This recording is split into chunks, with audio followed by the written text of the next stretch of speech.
তোমরা যারা ফিলোসফিতে অনার্স নিয়ে সেমিস্টার 6-এ পড়ছো এবং তোমাদের মধ্যে যাদের ডিএসসি B2A অর্থাৎ স্বামী বিবেকানন্দ এই পোর্শনটা রয়েছে, তো তাদের জন্য আমি কিছু ইম্পর্টেন্ট কোশ্চেন বলছি আসন্ন পরীক্ষার জন্য।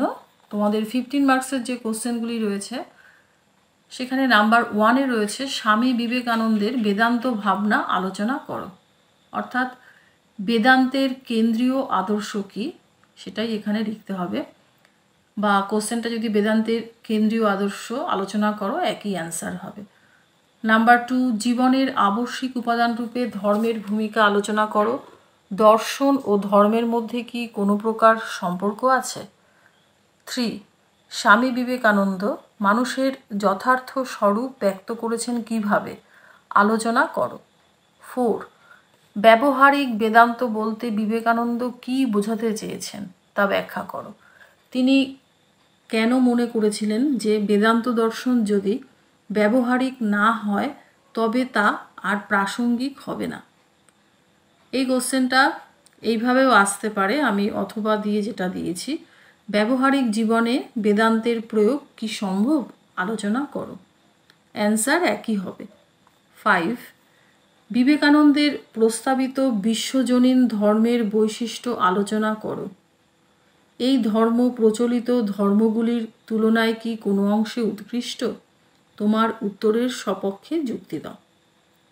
6, ধর্ম সম্পর্কে প্রচলিত ধ্যান ধারণা কি বিবেকানন্দের কাছে গ্রহণযোগ্য ছিল, তিনি কিভাবে বিশ্বজনীন ধর্মের আদর্শ ব্যাখ্যা করেন তা বলো।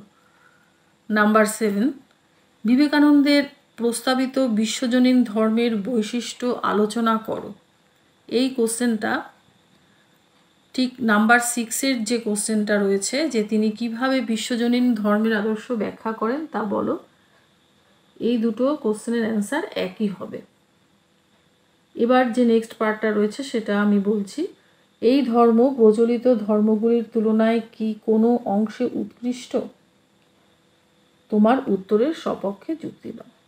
অথবা কোশ্চেনটা এইভাবেও আসতে পারে, বিশ্বজনীন ধর্ম বলতে বিবেকানন্দ কি প্রচলিত ধর্মগুলির অতিরিক্তভাবে নতুন কোনো ধর্মমত প্রতিষ্ঠার কথা ভেবেছিলেন, আলোচনা করো।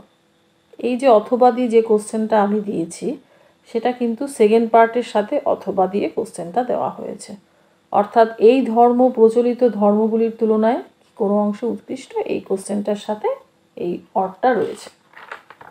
তোমাদের 15 মার্কসের কোশ্চেন আমি খুব বেশি দেইনি, 7টা মাত্র কোশ্চেন দিয়েছি, তুমি ভালো করে ফলো করলেই তোমরা কমন পেয়ে যাবে। এবার আসছি 5 মার্কসের কোশ্চেনে। নাম্বার 1, জ্ঞানযোগ সম্পর্কে বিবেকানন্দের বক্তব্য আলোচনা করো।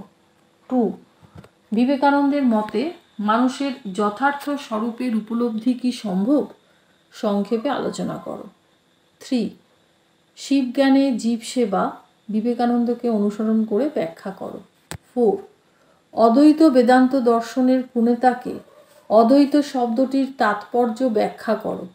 5, যদি অদ্বৈত মতে আত্মা এক হন তবে কেন তিনি বহুরূপে প্রতীয়মান হন, বিবেকানন্দকে অনুসরণ করে ব্যাখ্যা করো।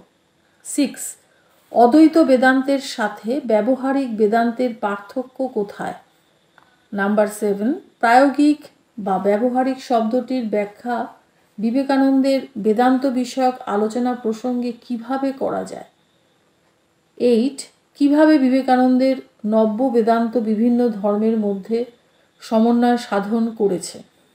9, প্রাচীন ভারতীয় যোগের ধারণাকে বিবেকানন্দ কিভাবে তার বিশ্বজনীন ধর্মের ভাবনার সাথে যুক্ত করেন, ব্যাখ্যা করো। 10, প্রকৃতির তারতম্য অনুসারে বিবেকানন্দ সকল মানুষকে মূলত যে 4টি শ্রেণীতে বিভক্ত করেন সেগুলি কি কি। নাম্বার 11, বিবেকানন্দের মতে প্রতিটি ধর্মের যে 3টি বিভাগ আছে সেগুলি কি কি, সংক্ষেপে ব্যাখ্যা করো। 12, যোগ শব্দের অর্থ কী, স্বামীজির নববেদান্তে স্বীকৃত যোগগুলির নাম লেখো। 5 মার্কসের কোশ্চেনগুলি ভালো করে পড়ো, কারণ 5 মার্কসের কোশ্চেনগুলি কিন্তু বেশ ঘুরিয়ে আসে। তো যে কটা কোশ্চেন তোমাদের দিয়েছি আশা করি এখান থেকেই তোমরা কমন পেয়ে যাবে। তো এই যে তোমাদের জন্য আমি সাজেশন করলাম, এটা যদি তোমাদের কাজে লাগে বা তোমরা যদি উপকৃত হও অবশ্যই লাইক করো।